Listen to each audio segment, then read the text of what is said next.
siya si Apo ako.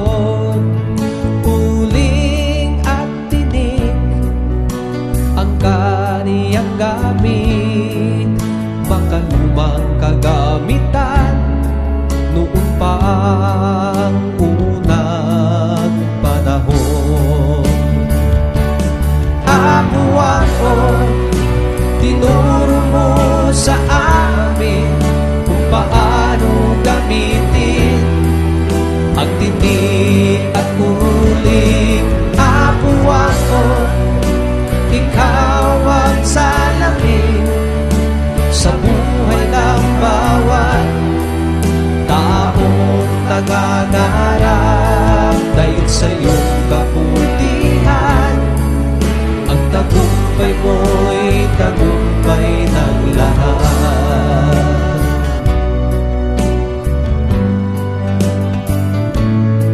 Dalangin ko sa may kapal ang iyong mahabang buhay, malakas na